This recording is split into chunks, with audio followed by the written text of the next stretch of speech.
KN의 인물 포커스입니다. 정부의 탄소 중립 정책에 따라 신재생 에너지 사업의 핵심인 해상풍력 산업이 주목을 받고 있습니다. 하지만 해운대구 앞바다에 조성될 청사포 해상풍력단지를 둘러싸고는 여전히 주민들의 찬반 논쟁이 거센 상황인데요. 오늘은 청사포 해상풍력 사업 개발사인 코리오 제너레이션의 최우진 한국법인 대표 모시고 이야기 나눠보겠습니다. 어서 오십시오. 안녕하세요. 네, 우선 코리오 제너레이션 어떤 기업인지 소개를 좀 부탁드립니다. 네, 저희 회사는 영국계 해상풍력 개발 전문 회사입니다. 저희 회사는 영국 정부가 세운 국영 기업인 녹색투자은행을 전신으로 하고 있고요. 국영 기업이었다 보니까 해상 풍력을 통한 지역 일자리 창출이나 지역 경제 활성화에 많은 관심을 가지고 기여를 많이 했습니다. 우리나라에서도 그 정신을 그대로 이어받아서 할 계획이고요. 그래서 사업 개발 그리고 건설 운영 전 단계에 거쳐서 우리나라 기업들과 강력한 파트너십을 통해서 사업을 추진할 계획입니다. 네.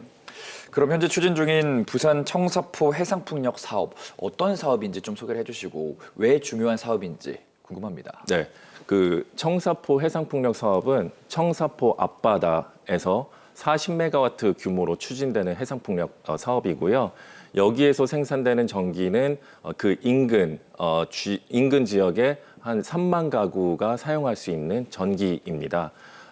이게 탄소 중립이라는 게 국가의 책무이기도 하지만 각 기초 지자체의 의무이기도 하거든요. 그래서 해운대구 같은 경우에는 청사포 해상풍력 단지를 개발을 할 수 있기 때문에 탄소 중립 달성을 다른 지자체보다 더 쉽게 할 수 있습니다. 그래서 청사포 해상풍력의 이런 적정성과 타당성은 10년 전부터 국책 연구기관들이 많이 검토를 하고 검증이 된 사업입니다. 네.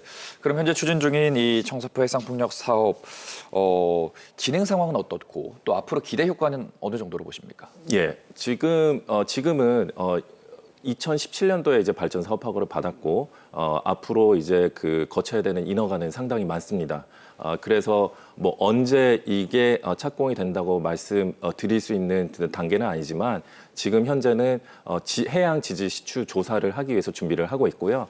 해양 지질 시추 조사를 하게 되면은 발전 단지의 경계가 어떻게 되는지 그리고 바람개비, 풍력기가 몇 개가 들어설 수 있는지 그러면 경관이 어떻게 되는지 그런 것들이 구체적인 그림이 나올 겁니다. 그래서 그걸 가지고 저희는 어민들, 주민들과 소통을 할 계획이고요. 기대 효과는 마찬가지로 저희는 청사포 해상풍력이 2030 부산 엑스포 유치에 상당한 기여를 할 수 있다고 생각을 합니다. 2030 엑스포의 최대 화두는 기후위기 대처이지 않습니까? 그리고 기후위기에 가장 먼저 타격을 받는 곳이 부산시라고 합니다. 특히 이제 여러 뉴스나 조사를 보면은 10년 뒤에는 해운대 해수욕장이 물에 잠길 수도 있다 이런 얘기도 나오는데 그러면은 부산 엑스포를 2030 부산 엑스포를 성공적으로 유치하기 위해서 해운대구는 기후위기에 대처하기 위해서 어떤 것을 할 수 있을지 이거를 비전을 보여주는 사업이 될 수 있다고 보고 있습니다. 네, 알겠습니다. 근데 이 풍력 사업이 또 해운대 앞바다에서 조성이 되다 보니까 여러 반대 목소리들이 많습니다. 지역 의회도 그렇고 주민들도 소음이라든지 경제성 측면에서 반대 목소리를 내고 있는데 우려되는 점들이 있으실 것 같아요.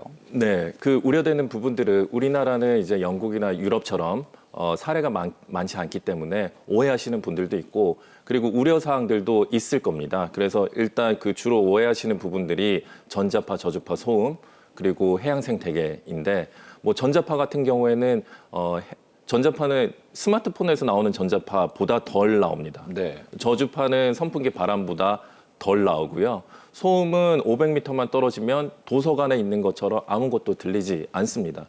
그리고 어족자원 관련해서는 저희가 구조물이 인공어초 역할을 하기 때문에 오히려 해양 생태계가 더 좋아지고 어족자원이 증가하고 있다라는 거를 유럽뿐만 아니라 제주도 사례에서도 보고 있고요. 그래서 이런 부분들을 설명회나 공청회, 전문가 토론회 등을 통해서 계속 주기적으로 소통을 하면서 설명드리는 게 저희의 계획입니다. 네. 그렇군요.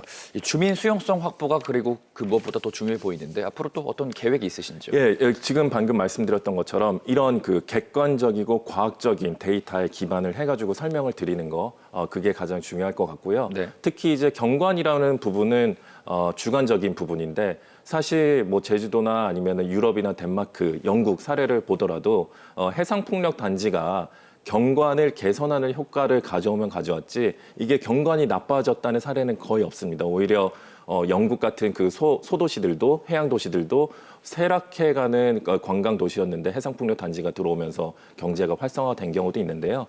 이런 부분을 단지가 건설이 되기 전에 그 부분에 대해서 걱정을 하시는 분들이 실제로 이 해상풍력단지가 어떻게 조성이 되는지를 경험을 하실 수 있도록 저희가 뭐 가상현실이라든지 그런 거를 통해서 저희가 보여드릴 계획입니다. 네, 알겠습니다. 그럼 마지막으로 국내 풍력 산업 활성화를 위해서 정부라든지 지자체가 어떤 노력을 보여야 된다고 생각하시는지요? 네. 우리나라 경제의 생존이 달린 문제입니다. 그리고 이제 삼면이 바다로 둘러싸여 있고 특히 이제 조선 해양 플랜트 산업에 있어서 전 세계 최고의 그 경쟁력을 가지고 있는 우리나라는 해상 풍력은 선택이 아닌 필수입니다. 그래서 국가나 지자체에서 계속 개입을 하고 주민 수용성 확보를 하고 인식 개선을 위한 노력을 해야 되고요. 이런 부분에 있어서도 국가와 지자체의 역할이 가장 중요하다고 생각을 하고 있습니다. 네, 알겠습니다. 앞으로도 주민들의 수용성 확보를 위해서 좀 많이 조율해 주시길 바라겠고 또 국내 풍력 산업 활성화를 위해서 많은 기여를 해 주시길 부탁드리겠습니다. 오늘 출연해 주셔서 고맙습니다. 고맙습니다.